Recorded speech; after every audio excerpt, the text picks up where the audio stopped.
There is hope for your health. You might hope for relief from pain, a cure to slow a sickness or to recover faster. There are rituals that can support your hope.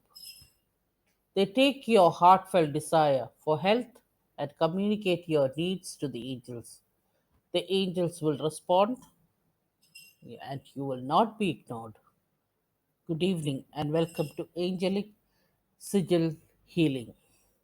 I'm Anita Mohan from AtsBay Magic Academy, and today we are here to discuss Angelic Sigil Healing. Although the angels indeed hear and respond, there are no guarantees that magic will work the way you want it to work. If you can accept that peacefully, you will do well. The best results happen when you perform the magic and then you allow it to work as it will. Know that the angels have heard you. But don't burn the magic away with your need, impatience, or desperation. Don't watch the magic to see if it's working. Let it work if it will. Accept that sometimes it will work slowly, other times it may not seem to work at all. Sometimes it will work instantly. Often you will get more than you dreamed of, and sometimes the outcome will be less than you hoped for. Expect the best, but allow anything to happen at any pace. This is the most challenging part of magic, but it gets easier. If you can let go of need and allow whatever will happen to happen, your magic will bring the best possible outcome that could happen to you at this point of your life. Okay, you can see here my altar space here. I have two pictures of angels there, archangel pictures. I have taken that from the Doreen Virtue's um, angel therapy, oracle card. So you can take any card you have, you can keep, or any angel pictures you have, you can keep. I like to keep Archangel Michael and Archangel Raphael pictures for everything, so I keep them. So it is up to you. Whatever you want, you can keep. Then I have one small dish of crystals there. You can keep whatever crystals you have. You can keep. Doesn't matter. Have a glass of water there. I have oil and incense and a candle there, which is a specific candle. I'll come to that little later. And I have a request written on a paper there. You can see the small paper there. And not only that, now the most important thing here are the sigils. So this is the printout of the sigils, which you can see here. You will get 14 printouts, like 14 sigils like this, which you need to take printout, and you keep it on your altar while you are performing the ritual. Now the ritual is done by chanting.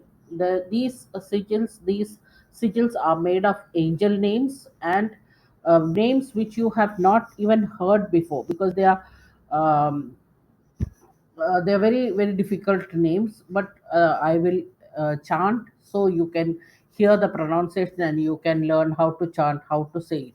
So I'll do that.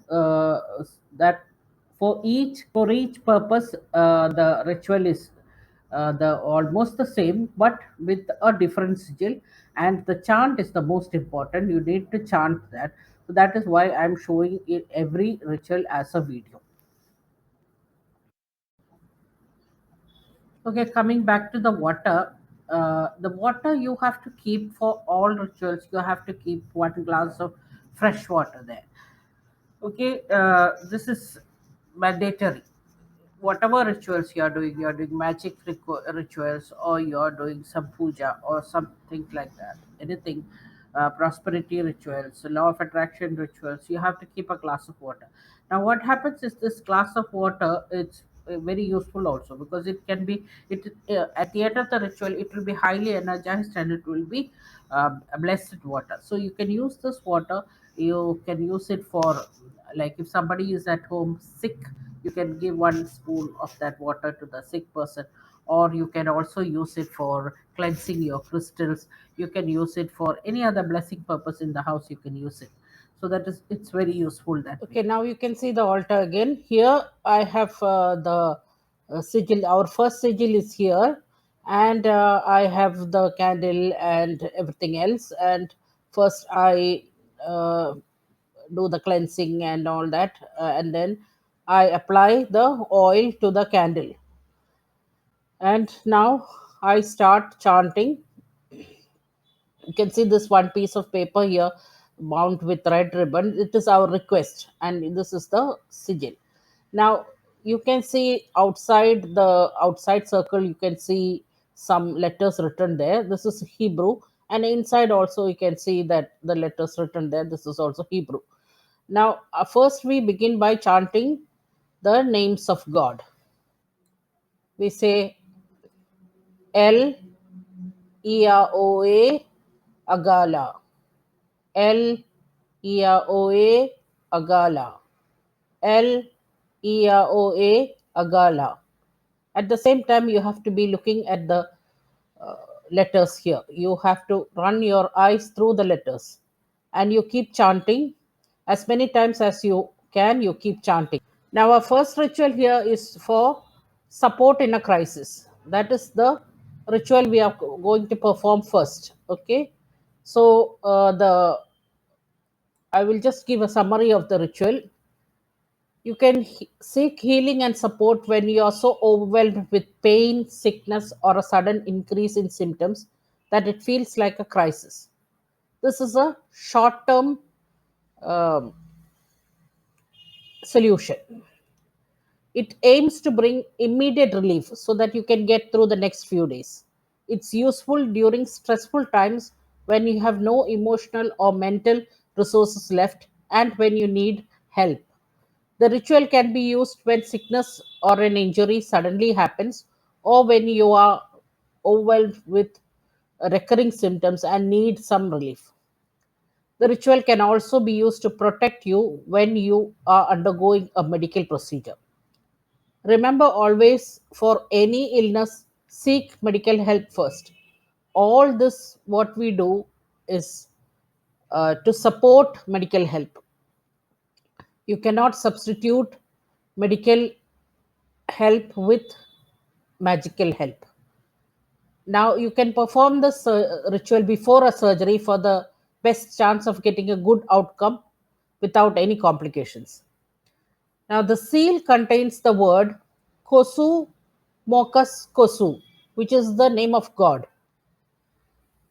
The primary angel is Mekash PL.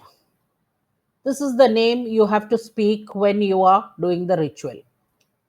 So, this candle which we are using here is the crisis healing candle. So, you say the name Mekash PL, Mekash PL, Mekash PL. You repeat the name 3 times and you say, I ask you to bring healing in such a situation to me. Or if you're doing for somebody else, you say, I ask you to bring healing to support so and so person in a crisis. This is what you say. This is what you have written on the piece of paper also. That is your request. Whatever your request is, you have to write it on the piece of paper and you say these words while you are looking at the letters inside the circle and you are chanting the name Mekash PL, Mekash PL, Mekash PL. While you are chanting the name Mekash PL. So that is the name of our angel here. The angel which we are calling is the primary angel for healing a crisis situation. So this is how you do the first ritual. After the ritual is over, once the ritual is over, you can keep everything away. You fold this round sigil printout which we have here. You fold it along with the request and tie it again with a ribbon and keep it safely in some place. Okay. Now, once you have done this, you have to forget about this. Don't keep thinking about it or asking um, when my request will be done. You should not ask like that. It is the main rule in magic. You never should ask like that. And also, if you're doing for somebody else, never tell anyone what you are doing or what you have done. If the request comes true, I mean, if the request is successful, that time you can tell people. Otherwise, you should never tell anybody what you are doing, even if it is your close family member or your husband or wife or your child or anybody. Don't tell anybody that you have done this ritual. This is how the magic works. So tomorrow we will look into the next sigil.